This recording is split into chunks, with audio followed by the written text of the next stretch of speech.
Hey there. So I heard that you're afraid of doing a colonic. And I wrote down a few reasons here of why most people would be afraid because of what they hear out there. First one is you're going to lose your good bacteria. Let me tell you something. If you've been on antibiotics once in your life, if you've been on pain pills, if you've been on Tylenol a lot, if you drink tons of coffee, if you drink all kinds of stuff, eat things that are processed, you probably don't have a lot of good flora. And the reason I know this is that I do lab testing here. So I take your stool and I send it in.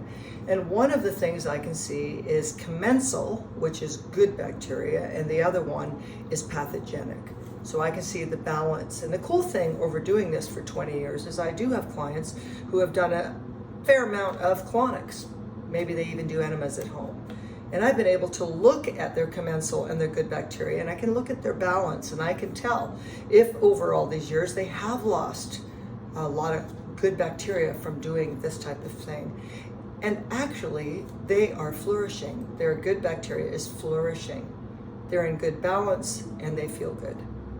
So that first thing you should ask your doctor about, because if there's been lab testing and checking, you will find that this is untrue. Most people have no good bacteria. And one of the ways you can tell is if you have regular bowel movements, do you have 2 to 3 movements a day? If you do not, and you're constipated, or you're having too much loose stools and you're going all the time, it's a big sign that you don't have a balance of good bacteria. Okay? So that's a whole other subject I can do a video on, but that was my first number one. Number two, I read on the internet that you get 10 gallons of water in you when you do a colonic, and it just made me laugh out loud, okay? I've been doing this almost 20 years. First of all, that machine behind me there is an FDA-approved machine that brings in the water very, very slowly. It doesn't pressure wash you. It doesn't vacuum you. It doesn't suck anything out of you. But what is it doing? It's going to allow your colon, which is a muscle. So when you go to the gym to work on your arms or your legs, you're actually causing your musculature, to move. Bringing small amounts of water into the colon actually causes your peristalsis, and peristalsis means the natural cramping sensation in somebody's colon. Colon's 5 feet long, almost. So you have a problem if you're not pooping every day because you need your colon to be doing this cramping. Conversely, you may be cramping too much with IBD or IBS, which is irritable bowel syndrome. So you're afraid of the cramping. And when you feel that feeling, you're going to go and it's going to be uncontrollable and you run. Either of those are wrong. So what we're doing with colonics is bringing in the water slowly, causing your colon to have to start doing this work. 10 gallons of water in your colon? I mean, it's ridiculous. What I would suggest is when someone's first having a colonic and the water's coming in and I'm sitting beside you and I'm looking at the water coming in and I'm watching your pressure, you're probably going to get about, depending on the person and how much gas you have, on a fill, you might get about a quart of water. And then I'm going to release it. And then every time I bring the water in and release it over and over, your colon all by itself is going to start kicking in because it's a muscle. And we want your colon to do that. We want your colon to start working again. They take people's colons out, these surgeons, when they have no peristalsis. Peristalsis is natural movement of the colon. If you've potty trained your child, you know what that is. Child is sitting on the potty and you're waiting for that child to sort of spontaneously have a bowel movement. And when they do, they tell you it hurts. They say, oh, it hurts. Why does it hurt in your stomach? Because your colon is trying to move things forward, and that is healthy. Okay, so forget that 10 gallons of water crap. Number three, what is the water? The water is 5 times purified. It is a machine that's approved by the FDA. Everything we use, including your speculum, is packaged. If you ever go to a colon therapist and they say they clean it themselves, Even a colonoscopy, you want to ask them to put a new tip for your colonoscopy.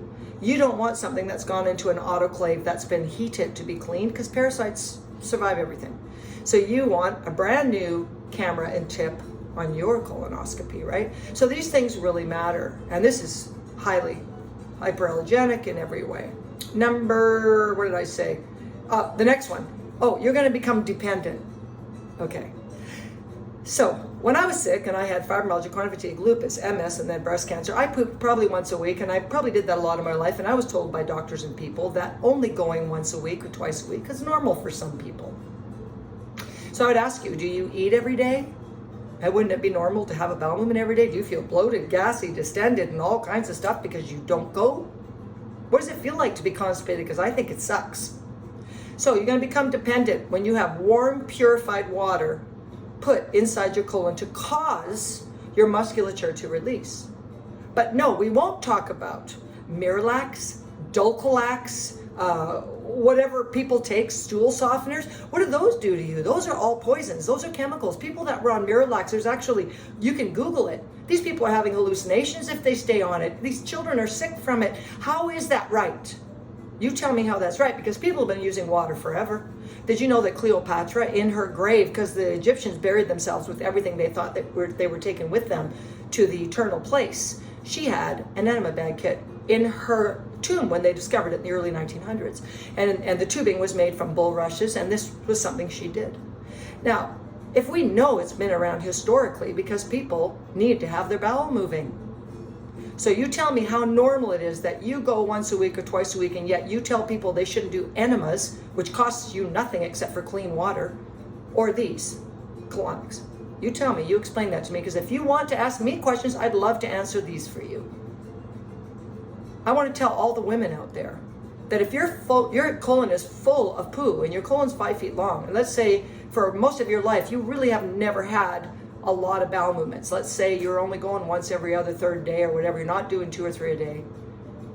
Do you know if you look at your colon anatomically, your female parts are laying right on top of that. When you have your monthly cycle problems, when you're having all these issues, and then eventually you end up with a hysterectomy, please don't forget to look at this. How often do you have a bowel movement? You know, you got lymph system in your colon. All your blood vessels attached to your colon. Even your vagus nerve attaches to the colon. We've got a situation there. And I have another video here on my channel you might want to watch. It says your colon, or it's colonics are not just about poop. You need to read that, or watch it I should say, because it's going to explain to you what the colon does and why the colon is so incredibly important and why you need to not have a lot of poop sitting in your colon. Okay, so what's my final one? Your body normally gets rid of everything anyway. Really?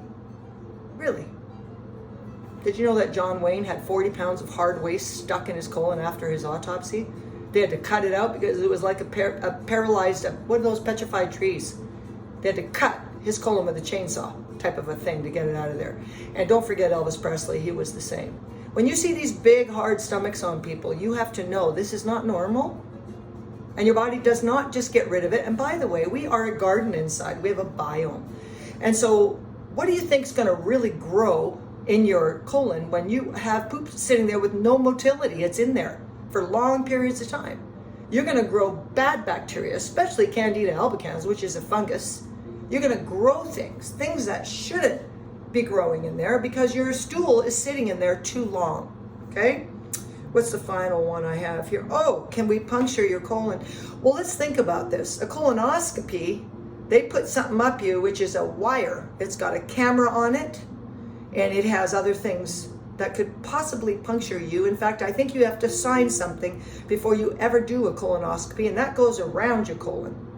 This, what we use, is a plastic speculum that comes already packaged, completely packaged. And we gel it and we put it in the lowest part of your rectum, the first little 4 inches there. That's it. The water that comes in is governed by that FDA-approved machine, and it governs the pressure of it. And I sit beside you, bringing the water in, letting the water out, bringing the water in, letting the water out, and I'm watching the pressure inside of your colon all the time. Really, we're getting your colon to work. I'm going to tell you a little thing. I had a lady in here a few months ago, and she was in her young 20s, and she just finished her nursing degree. And I asked her what they taught her about enemas and the colon, and she said nothing. They taught them stool softeners. So I'm just going to put this out there. This has been around a very, very, very long time. And you should do your due diligence and talk to a national board certified colon therapist. Talk to a colon hydrotherapist who is, accredited and knows what they're talking about to get your answers. Don't depend on an MD type of person, maybe, who has never heard, ever, about this, and they only have preconceived ideas. Or for that matter, anybody, doesn't have to be an MD, it can be your own family. Do your due diligence, and I'll talk to you guys later. Bye-bye.